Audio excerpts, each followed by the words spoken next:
We are live. All right. Hold on, let me get my fucking... Oh, man. Okay. All the things we could talk... All the shit we talk about off air. Damn. That's really funny. That's the real show. Too bad we wouldn't have any friends if we shared it. All right, buddy, you ready? I'm ready. Have a good show. Have a good show. It's the week of June 9th, 2014. This is episode 64 of West by Midwest. My name is Chuck Anchoy. I'm broadcasting live from Los Angeles, California. My name is Aral Gribble. I'm broadcasting live from Lansing, Michigan. And, yeah, what's up, dude? I tried to switch things around on you this week. That's always weird, huh? We're on... Go ahead. We're on Google Plus Hangouts recording live. If you add us to your circles, you'll be able to see when we're recording, usually on Monday nights, and you can tune in and chime in, ask us questions. I don't know if you can ask questions anymore. I didn't put the Q&A up, so...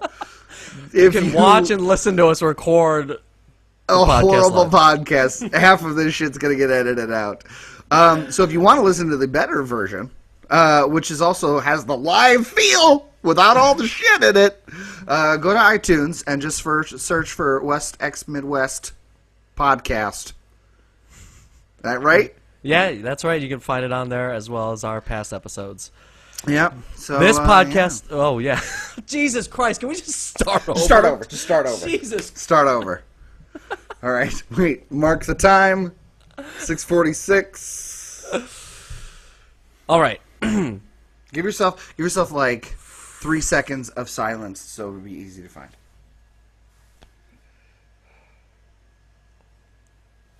It's the week of June 9th, 2014. This is episode 64 of West by Midwest. My name is Chuck Anchoy. I'm broadcasting live. What's wrong? What are you... No, it's not. Fuck. What happened? One, I was laughing, and two, it's episode 65. It's 65. Holy shit. I just changed it. Oh, I changed it up there. I forgot to change it down there. Okay. Oh, my God. All right. Okay. Take 3. It's the week of June 9th, 2014. This is episode 65 of West by Midwest. My name is Chuck Anchoy. I'm broadcasting live from Los Angeles. Motherfucker. This is it. This is the last one. Okay, all right, we got it. You can't say Los Angeles. That's it. We're going on. All right. Okay. It's the haircut. It's getting to you. It's the week of June 9th, 2014. This is episode 65 of West by Midwest. My name is Chuck Anchoy. I'm broadcasting live from Los Angeles, California. My name is Aral Gribble. I'm broadcasting live from Lansing, Michigan. What's up, Aral? Hey, Charles. How you doing? Welcome to the show. We're recording live on Google Plus Hangouts. If you add us to your circles, you'll be able to see when we're recording, usually on Monday nights, and you can tune in and watch us record our wonderful podcast. Yeah. Tell your friends. You can also listen to us, the preferred method, on iTunes. Just search for West X Midwest Podcast, and you can listen to the show, you can download the show, you can stream the show, you can do whatever the fuck you want with the show. Not only this episode, but all of our past episodes as well. Awesome. This podcast is brought to you by Ed Grabo, the original Crazy Eyes. Ed Grabo. He is, dude. He is Crazy Eyes for sure. You get Ed Grabo drunk, that motherfucker has crazy eyes. He came barreling at me at 100 miles an hour once, just running from the middle of the forest into a house, and he stopped on a dime right into my nose, like nose to nose, and crazy eyes the whole time. I thought I was dead. Turned out he was just, quote-unquote, playing a joke. You've been loving that Crazy Eyes, huh? You've been watching Orange is the New Black has returned to Netflix. The full season dropped at midnight Pacific time on Thursday? That's right. We had to wait till 3 o'clock in the morning here, which my lady did. She fucking 3:01 marathon that shit. She didn't do it. Wow. She took breaks because she had, a job to go to. But yeah, she watched like 3 episodes from like 3 to 6 o'clock in the morning. Wow, I've only watched the first 2 episodes, so don't spoil nothing. Oh, spoilers, dude!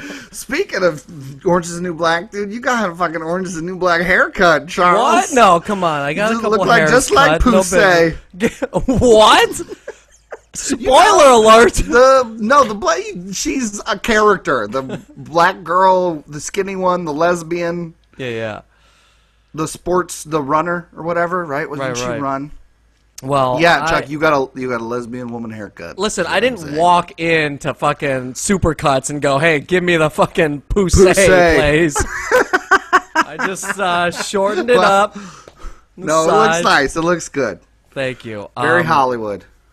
Speaking of which, North Hollywood is currently on lockdown. We have a crazed gunman on the loose. Actually, he's not on the loose. He's holed up in somebody's house. How would you feel if you're coming home from work and you find out there's cops all over your neighborhood? Please, sir, you can't enter the neighborhood. You're like, yo, I live here. There's a crazed gunman in your house.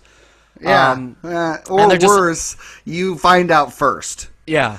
You're like, Jesus, long day. Throw your keys on the table. Look who's watching Orange is the New Black on your Netflix. It's the gunman. With an assault rifle. Yeah, so they're... The animals. I fucking hate that song, though, dude. I hate it. Love that song. I hate it. We fast forward right through it. We fast forward right through it every single time, huh? Every time. It's all the faces, man. Fucking close-up faces of real people. I don't need to see that. That's not what television is for. No, I don't need that much reality in my face. Exactly. Well, this guy is going to be at some point facing reality and wearing some fucking orange jumpsuits because at some point he's going to have to give up. I mean, he's out there, bunch of schools. So he's out there right now. You're like on lockdown. Well, not where I live, but right, because North Hollywood, folks, is not really Hollywood. It's in the valley. It's like 45 minutes away. But yeah, first he was on. He had like a crazy car chase through all the freeways, and then he ended up jumping out of this car and running with some sort of assault rifle. Stood on top of somebody's roof and then entered somebody's house, and so.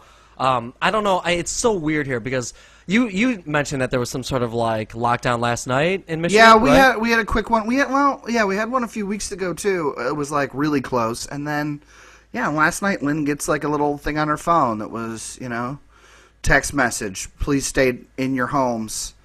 The man has been spotted, or there was like a shooting or whatever. Lansing's a fucking shithole of a city. So it's like it's crazy. All the time.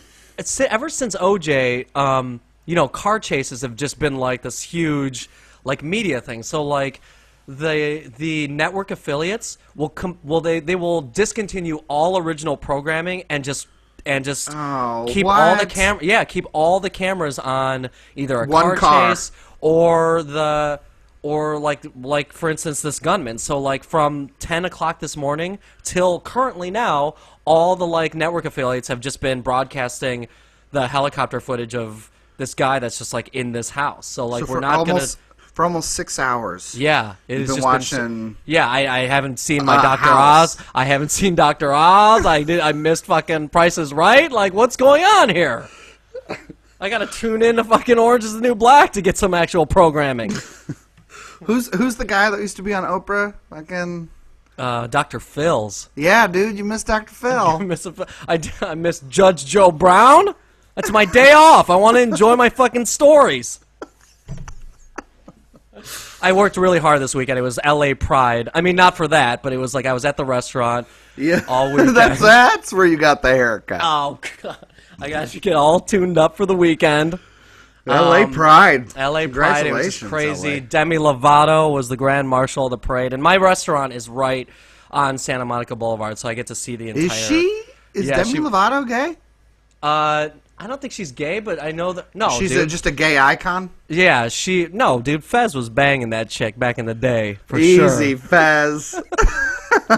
Right, Wilmer Valderrama. He's been linked to like every chick in Hollywood. Yeah. But it's crazy, but it was a lot of fun. It's always wild. I live in West Hollywood, so that's the gayborhood for sure. Yeah. And it sure is. So while my homosexual coworkers are out partying it up with Molly or whoever, I was stuck at the restaurant working. That's like like a holiday, so everybody gets it off. Yeah, everyone except for me. Like, there's a girl that works there. There's a couple of like straight bus boys. We all had to work like the entire day yesterday. Wow. So, but I'm happy to do it. You can celebrate Gay Pride as well. I mean, I would argue that we should, but you're right. If you're hanging out in West Hollywood on LA Pride Fest, everyone serving you is straight. Otherwise, they're having the worst weekend of their lives. Right. Well, that sounds awesome. Awesome. Maybe when I'm out there, we'll go. Wait, no, I have to wait a whole year, so that means I have to be out there for a whole year. Well, might happen. Might happen.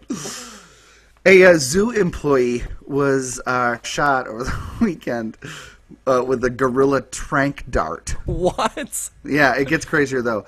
A man dressed as a gorilla at Tenerife, Spain Zoo, who was participating in a drill, was mistakenly shot with a dart containing a massive dose of tranquilizer. This ain't some fucking ketamine, dude. This is gorilla tranquilizer. Well, I'm sure it is. It's just a bigger dose of ketamine, right? Because isn't ketamine horse tranquilizer? But it's also cat tranquilizer. It is. Oh, yeah. Okay, so yeah. I mean, like. Not that I would know or have ever been stuck in a K-hole. I don't know how much those cats are doing. I don't know how much a 300-pound cat would need to get high, but apparently the vet who fired the shot wasn't aware that it was the drill. From the zoo's statement, Laurel Park simulated the escape of an animal from its enclosure in the gorilla park. Put that on the list of the dumbest ideas ever. Hey guys, what are we doing today? Oh, it's the simulation of animal release, like animal fucking escape. Wait, but don't you remember, I don't know if it was last year or the year before, where that guy who had his own, like, personal zoo in Ohio or something, where all the animals got loose? We built a zoo based on? Like, that was fucking, what's his name? Brad Pitt? Matt Damon fucking had a personal zoo, and he let all of them loose. They ended up having to shoot a bunch of those animals because no one was, like, really prepared for an escape situation. So I guess this kind of makes sense. But what doesn't make sense to me is why a licensed veterinarian wasn't able to decipher. That was a really good gorilla costume. But I mean, when you see, it's like seeing Bigfoot or Sasquatch. Like you don't just take shoot. the time. You don't look. You don't look. You just shoot. You're like, you just shoot. You don't take time to be like, okay, lift up your tail and let me see what's under there. Like you're not gonna fucking. You're gonna fucking shoot down Harry and the Hendersons right away. Right away. As a part of the simulation, which took place in the security zone of the area and was attended only by authorized personnel, they set off the emergency alarm. Once they had carried out the various procedures, one keeper in the wild mammals team was accidentally struck by the medical tranquilizer that vets use in these instances. As a result, emergency services were called. He was taken to the hospital. Wait. It's me. What are you doing? No. I'm glad it was that like an emergency like simulation instance, because when I first read the story, I was like, what the fuck are you doing in the gorilla cage dressed like another gorilla, man? Like, if you don't get shot with a tranquilizer, you're gonna get fucked by a gorilla. Like, that's your other option. Wait, hold on a second. I just clicked on the link, yeah, and there's an update to the Telegraph article. Oh, is he okay? No, it says the zoo tells the Telegraph that the employee shot with a tranquilizer was not wearing a gorilla suit. Oh. What? That's even worse. Somebody's just trigger happy at the Laurel Park Zoo. See what happens, Aral, if you were working there, that dude would have fucking shot your ass. Seriously. And then he would have shot my ass thinking that Right. Any monkey cage, Chuck's dead. Any large mammal cage, Aral's dead. He's like, dude, I shot the fucking ring-tailed lemur. No, that was me. I caught a fucking hippo coming out of his cage. That was Aral. He serves ice cream cones in the fucking deli. Oh, wow. That was just a big mess at the zoo in Spain. Well, watch out for the zoos. Are dangerous places. I'm just saying. Hey, this happened this weekend as well. I'm just gonna take all the news stories. No, this is all you, bro. A Michigan man drove across the United States with a corpse in his car, and is not being charged. What? Yeah, Ray Tomlinson, 62, who completed a cross-country drive to Michigan from Arizona with a dead woman in his van, will not face charges for failing to report her death immediately, police in suburban Detroit said on Friday. Who was this woman? Oh, it was his girlfriend. Oh, God! Ray told police that he had determined that the woman, a friend, quote unquote, but it was his girlfriend, who had signed herself out of an Arizona mental health facility, had died during the drive, but he feared he'd be arrested and that a delay in his trip home, here's the best part, could hurt his 92-year-old mother, who was also in the van. What? He wasn't alone? No. Oh, my God. Tomlinson was contacted several times by authorities during the trip, and his intent was to deliver the body to a medical examiner. So his actions, however mistaken, which is a nice way of saying fucking dumb, did not support a charge of failing to notify authorities, police said. Tomlinson and the woman, she was 31. 31? Yeah. They struck up a relationship a year ago, and then she asked him for a ride back to Michigan. Like, they spend their summers in Arizona, and so she's like, hey, So they set out with Tomlinson's mother strapped in a wheelchair in the back of the van, which lacked air conditioning. Oh, perfect for those Arizona summers. Right? Like, mom's in the back, sweating her ass off, strapped to the floor in a wheelchair. And the woman sitting in the front passenger seat was wearing sunglasses and her seatbelt. So we had like a real fucking Weekend at Bernie's situation going on. Like, they stop for McDonald's, and he just jostles her next to him. He's like, what does did she you want want, anything? You want a cheeseburger?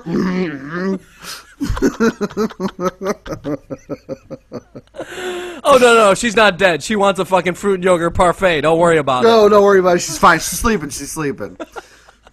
Authorities learned she was dead when the facility called her cell phone to remind her about following up with treatment, and Tomlinson, who was then in Oklahoma, answered the phone and said she had died. So that's how fucking smart this dude is. You make it like 3 states? I don't know. That's how dumb I am. I don't know my geography. From Arizona to Oklahoma, somebody calls her cell phone, and he like reaches into the dead girl's pocket, grabs the cell phone. He's like, hello? Yeah, Cindy there? Oh, no, she's dead. She dead. She's next to me, but she's dead. We're going to keep driving, okay? We'll be home soon.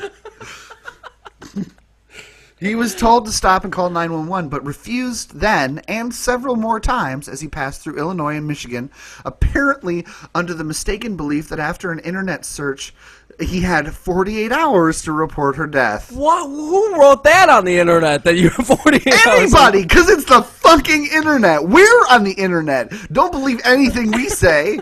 Like, why would you go, hey, set it on Wikipedia.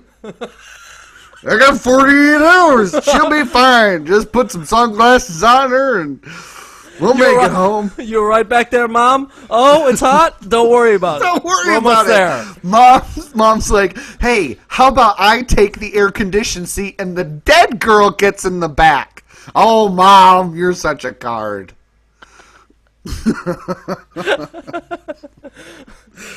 Tomlinson eventually arrived at his son's house in Warren, where police found him on Tuesday with his mother and the woman's dead body. Who's this? That's my mom. No, not her. The corpse next to her. Dead.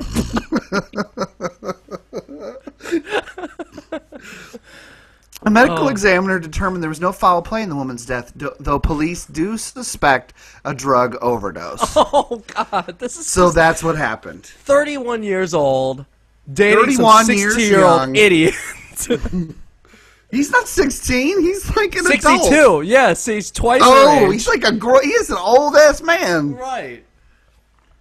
Well, Yeah, that's your first fucking red flag. Like, hey, dude, I don't know what you look like, but I'm guaranteeing you're not pretty enough to be getting a young lady half your age. Literally. well, she had a mental condition, correct? Well, she was released from a mental health facility. My guess is she was probably an addict. Yeah.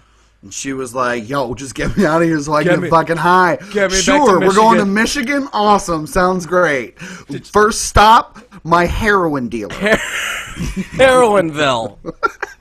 Give me all you have. Smackdown. Can I go straight to Horseville? Please. Give me all you have. My hope is that I overdose before Mom in the back starts bitching at me. It's terrible. That's terrible. We're horrible people. I hope Well- she's...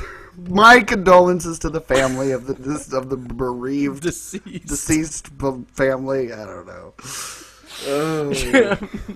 You didn't want her with him anyway, so... You're better off. right. Everybody's happier. Come on. Speaking of having sex with old people, 31-year-old man...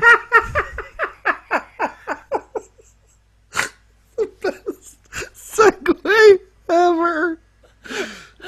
A 31-year-old man says he's wired to have sex with great-grandmothers. Wait a minute. I'm sorry. Like, wired as an excited or like... All right. Continue. Born this Sorry. way, as Lady Gaga would say. Oh, I thought it was like he's like Bionic Man, but for like sex with old ladies. We've rebuilt you to have sex with old women. We've made you fit. We've made you stronger. We've made you grosser. We didn't fix their hips, but your hip is ready to fucking go. Kyle Jones, 31, is not ashamed of the qualities he finds attractive in a mate. In fact, he believes he was wired that way. Quote, everyone's brain is wired differently. Some guys prefer blondes, some brunettes, some like other guys. I like old ladies. One of his girlfriends, 91-year-old. This guy has multiple old lady girlfriends. Yeah, one of his girlfriends, 91-year-old great grandmother Marjorie McCool, was surprised at she's definitely she is. McCool. She is McCool as hell. Was surprised at first that Jones wanted to court her, but has taken to him. Quote, sometimes I feel like he's another son. Until we hop in bed and I feel different. Well, I'm glad you can compartmentalize. Glad you're not like, oh, honey, hold on. You got a little schmutz right there. Let me get it for you. Now continue to bang me in my anus.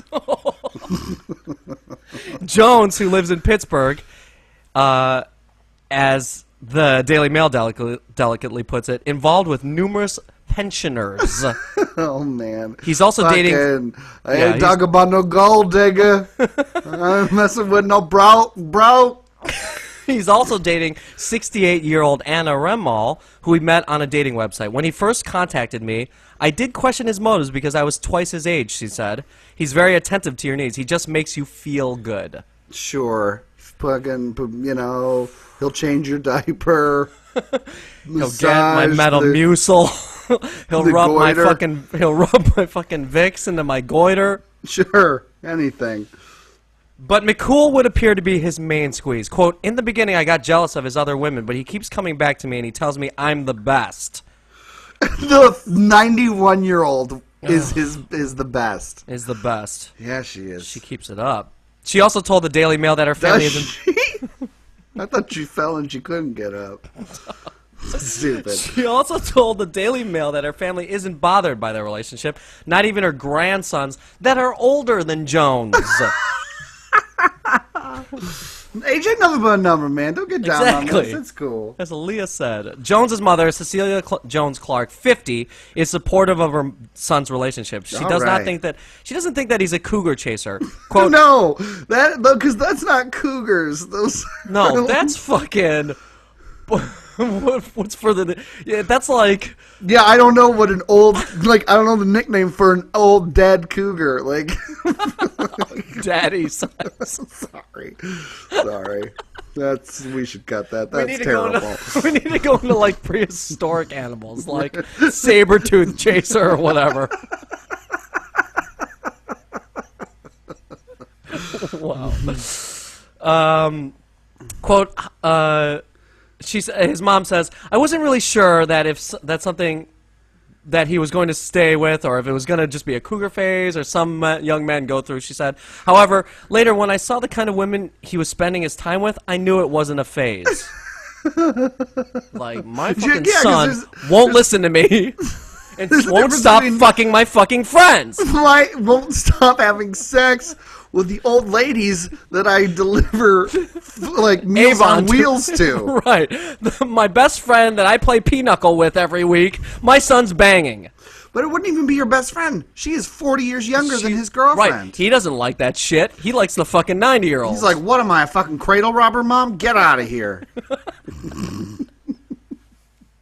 As for Jones, he knows your suspicions, and he contends it's all for love. Quote, the most common criticism I hear is, you're after money, or you're after inheritance, or people think that these women must be buying me things. But it's not true at all. I do this because I like it, and they like it too. I bet they do. All right, I've dated women from various ends of the financial spectrum, but it's never been about what they have. So... Clearly, because at the age of 91, you ain't got a whole lot left. Oh wow. Kyle Jones, gross, man. I mean, no. Age ain't nothing but a number. Good for you, bro. I ain't gonna get down on what you get down on. I got a joke for you, though. What's that? You know what it's like to go down on a 91-year-old woman? No, what? You ever pulled apart a grilled cheese sandwich? Oh my God, Aral. That is fucking... Keep that in mind, Kyle Jones. That's what you fucking eat every day. Grilled cheese sandwiches. A guy turned his bedroom into a 1980s arcade and lost his fiancée in the process. As would be the case when you make a choice like that. Chris Couleris, 37, used to have a normal bedroom. He had a successful PR career, a loving partner, and a Manhattan apartment. He had moved in with his fiancée to her place in Brooklyn and put his own apartment on the market. But as the New York Daily News reported, 3 things happened that would change Couleris's life forever. 1, the apartment didn't sell. 2, he began feeling claustrophobic living in his girlfriend's apartment with all her stuff. And 3, he had happened upon a sci-fi novel called Ready Player One about the 1980s video game culture. Oh, yeah. Chris told the paper, the book just blew me away. It awakened something in me, and I started thinking that I can't believe I'm not surrounded with all these things that I grew up loving. So he set about giving the place a pretty extreme makeover. Nice. In fact, he spent $32,000 transforming his bedroom into a 1980s arcade. That's awesome. Yeah, so it's all, like, pretty awesome, you know? Like, yeah. Wow. His partner was supportive at first, even helping him design the room's tiled floor. But as Chris admits, the project began to take over his life. And this is where things get really weird. His fiancée began to get fed up with his obsession. First, she refused to attend the room's launch party. Then she returned his engagement ring. And then she finally left him. Oh. He would later tell Wired, there's a fine line between a hobby and an obsession. And I think what happened is just that I just got too consumed by it all. There probably should be therapists for hobbyists. It can take over. Guess what, Chris? There are. In fact, that's what your fiancé was telling you right up until you fucking started extremely making over your bedroom. Right after you sold your bed. She said, get help. You need to see a therapist for this, Chris. You need to get help, Chris. I love that there was a launch party and she didn't go. She didn't go. Like, dude, she RSVP'd on Facebook. I don't know where the fuck she is. I mean, I know where she is. She's in the kitchen. Like, baby, just come down the hall and come to the party. No, fuck your party and fuck your 1980s arcade room. I'm going to my mother's. Fuck you. I hear Frogger beeping all goddamn night long. Chris finally had his dream arcade, but at a terrible price. He returned home, which wasn't ideal, as he actually sold his bed. Right, he did sell his bed. I was kidding. Oh, man. As he says, this is not where I wanted to end up, just living in an arcade. Well, that's what you did to yourself, buddy. Yeah, when you spend $32,000 rebuilding an arcade, guess where you're going to live? You made your bed. Now lay in it. You sold your bed. Now lay on Pong. He now sleeps on a futon with Teenage Mutant Ninja Turtles bedding and Awesome. and hosts weekly game nights with friends. Nice. I used to have Teenage Mutant Ninja Turtles bedding. Did you? I did. It's like this fleece bedding. Ooh. Yeah, I loved it, but the problem was, well, there were two problems. One, I was a little bit like Chris because I think I was too old to have it. I was like Exactly. high school. So I'm like, a 16-year-old man with Ninja Turtles. But it's also like fleece, and I loved it, so I use it all the time. And it's like 90 degrees out in the summer. And I'm like, I'm fine. It's a little hot, but I got fucking Donatello on my chest. You're sweating like that old lady strapped to a wheelchair in the back of a van. I love how this guy hosts weekly game nights with his friends. I'm sure his friends are like, oh yeah, they're weekly game nights. They're more like Chris fucking crying to us on top of the Miss Pac-Man machine. Right, he's sitting on his futon like, oh man, you got any more quarters, Chris? He's like, I don't. My girlfriend left Nothing. I got nothing. Yeah, they're not. Those weekly game nights are his way of trying to make back the $32,000 he spent. 1 quarter at a time. 1 quarter at a time. He told the New York Daily News, now that my fiance and I are no longer together, it's hard to enjoy the room as much as I want to. I always end up thinking about her. Sitting there playing fucking Pac-Man, and you start Miss Pac-Man, and you're like, oh man, my girlfriend used to have a bow just like She that. used to eat power pellets.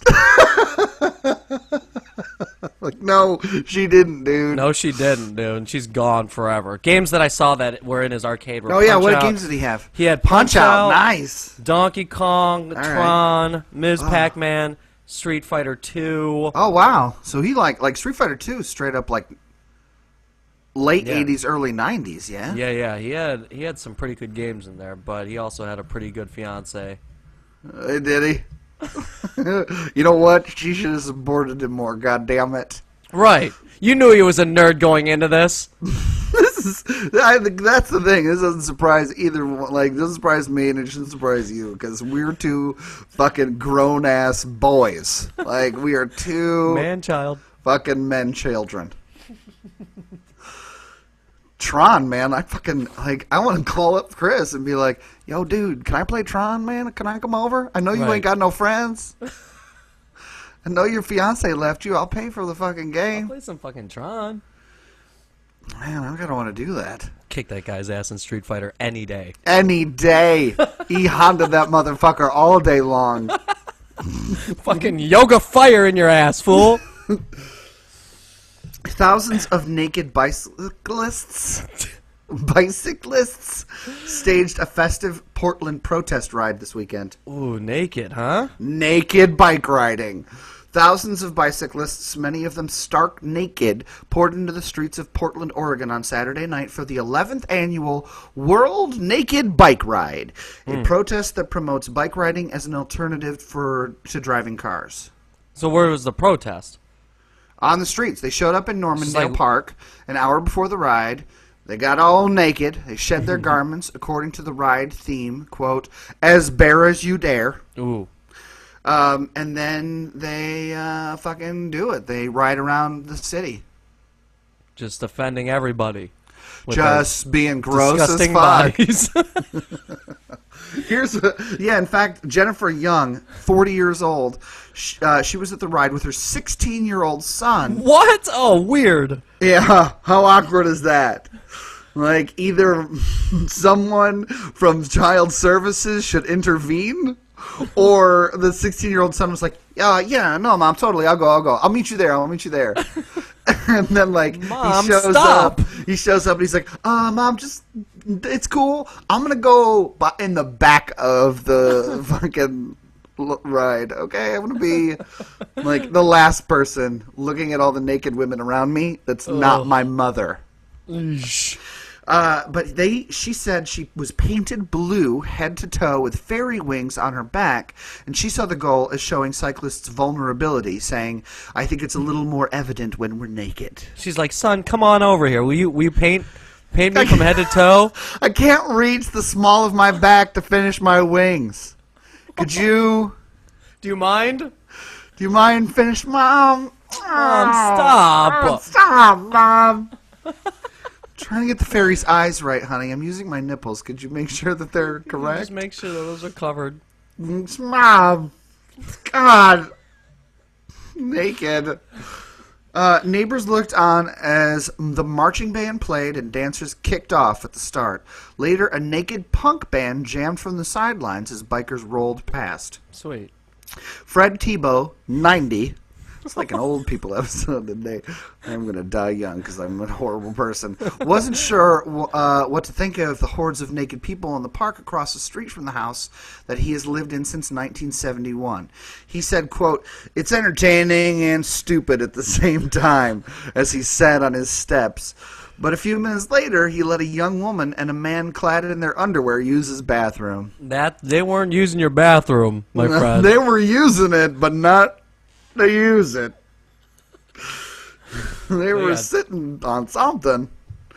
I love that. Only in Portland do you get like the fucking like grumpy old dude who's like, goddamn naked kids always up and down.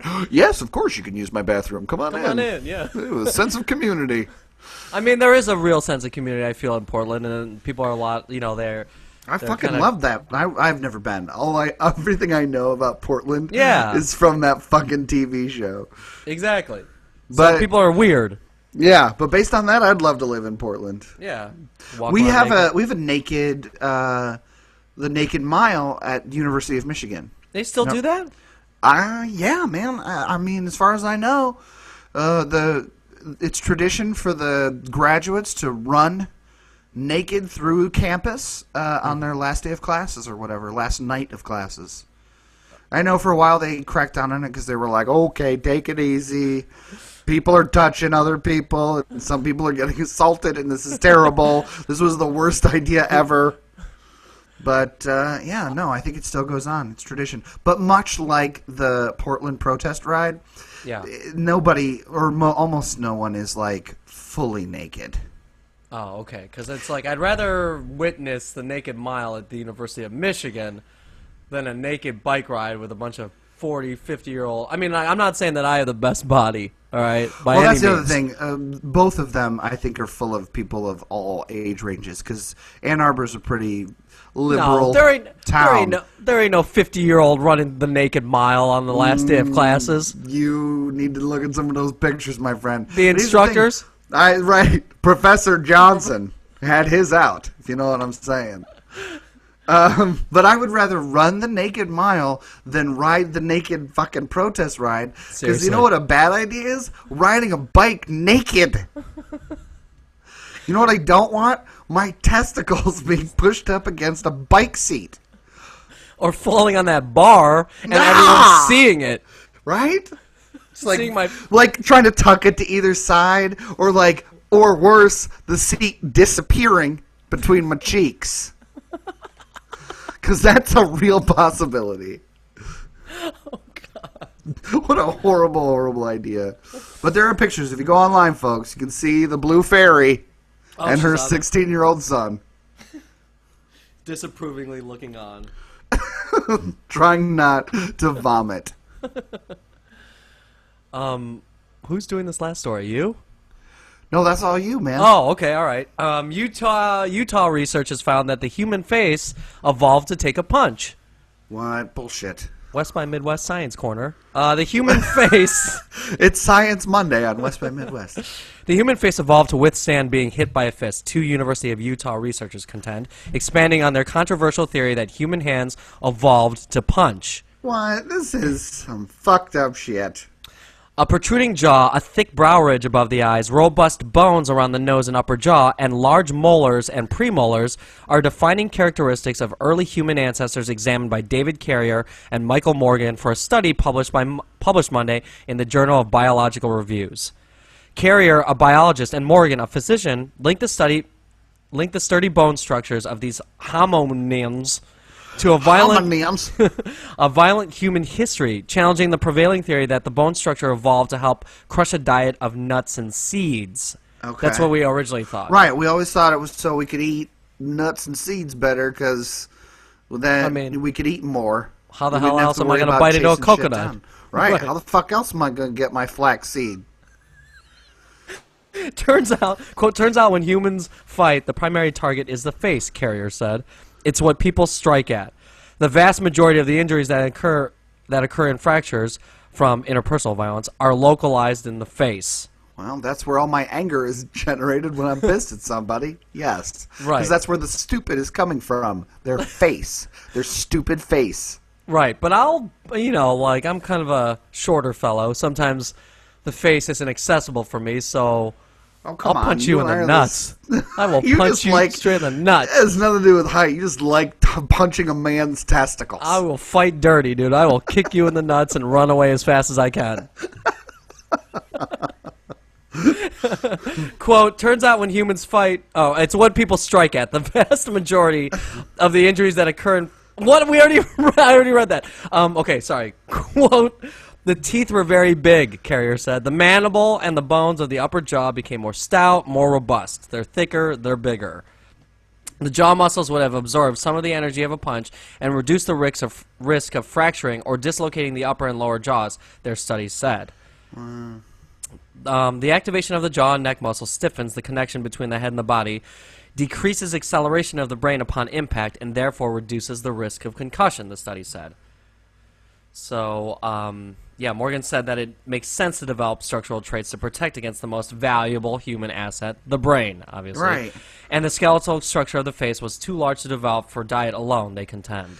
I mean, wouldn't that be true of almost any species that, like, you evolve to protect your brain? Yeah. I mean, I guess, no, like, Brontosaurus's brain was not his most important thing going. Yeah. Because it was like the size of like a fucking walnut or whatever. Yeah, but I think that, I mean, I don't know. I suppose that's that why makes they didn't sense. survive. Right. That's why they fucking didn't survive, because they couldn't eat their fucking flax seeds. I don't know if I believe that, because if that's true, why the fuck does it hurt so bad when you get hit in the face? When I get punched in the face by Lynn. By Lynn. When she just gets a little mad and pops me in the nose, I bleed like a little girl having her first... Never mind. All right, Too easy. far. So Too far. Okay, so yes, it hurts, but maybe, our skulls have developed a little better so that it doesn't injure the brain as much. Right. It hurts, but it doesn't kill us. What were the ancient homonyms fighting about? What I'd like to know about. It's just like, no, I created the wheel, or like what? Like what were they fighting What do about? you think they're fighting about? You've been watching Orange is the New Black. You know what the fuck they're fighting about. Like, to keep shit. Like, this shit's mine, not yours. I fucking found this shit. This shit's gonna keep me alive, so I get to keep it. No, Right. you don't. I'm gonna beat you down and steal it. I'm gonna beat your ass up, fucking smash your brain in, and then I'm gonna grab your wife by her hair and drag her to my fucking cave. Okay, I don't know why your view of caveman days is something drawn in a cartoon. Oh, man. Well, before we get our science even worse. Yeah, obviously our brains haven't fucking developed or skulls evolved. And apparently we've been punched in the face a few too many times. So we're going to call it a day. And this is all the time we've got for this week. I'm going to go watch the rest of Orange is the New Black. Awesome. Like us on Facebook, facebook.com/WestXMidwest, and subscribe, stream, download, maybe write a review on iTunes. We'll see you there. And we'll see you next week, right? Thank you for listening. Yeah, everybody, have a good week, and hopefully we'll see you here next time. I'm Chuck Anchori. I'm Aral Gribble, and this has been West by Midwest. See you next week.